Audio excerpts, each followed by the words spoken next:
तो जय माता दी मेरा और मेरे एस म्यूजिकल ग्रुप में आप सभी का बहुत बहुत स्वागत है।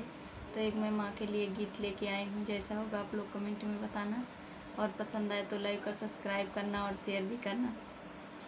अमृत के धार के हो कितना पियाई गो माई बिना।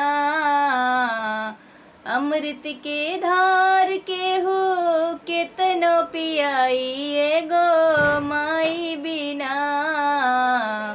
कैसे करे जवा जुड़ाई भाई गो माई बिना।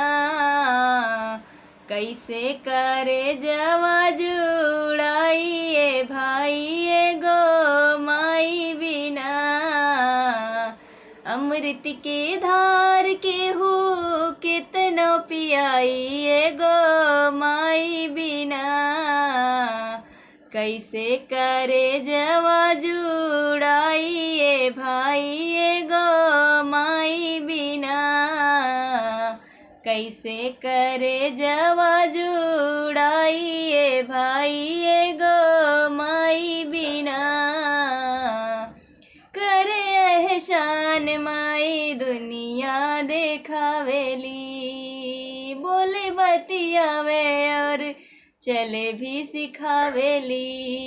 करे एहसान माई दुनिया देखावेली। बोले बतियावे और चले भी सिखावेली। मिल जाई अनधान मिली सुख पूरा।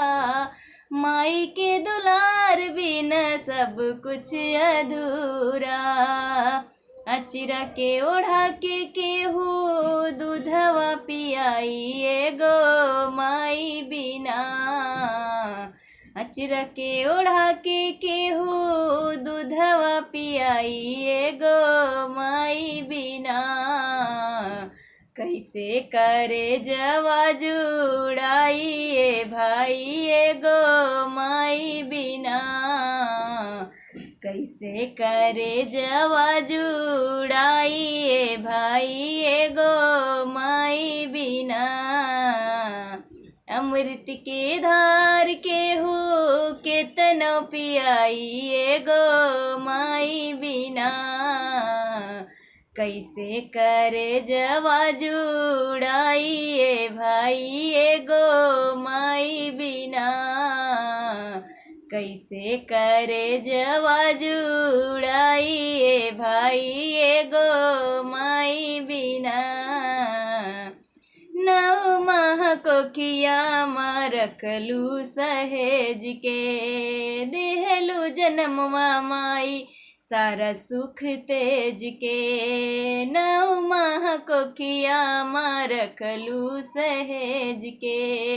देहलू जन्मवा माई सारा सुख तेज के। कैसे गिनाई तोहर कितना उपकार बा। रोवा रोवा माई हो तोहार कर्जदार बा। करके ड्यूटी आऊ मिरिया बढ़ाई के गो माई बिना। करके ड्यूटी आऊ मिरिया बढ़ाई गो माई बिना। कैसे करे जवा जुड़ाई भाई गो माई बिना। कैसे करे जवा जुड़ाई भाई गो माई बिना। अमृत के धार के हो कितना पियाई गो माई बिना।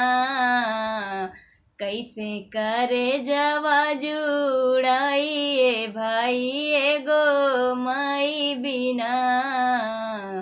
कैसे करे जवा जुड़ाई भाई गो माई बिना।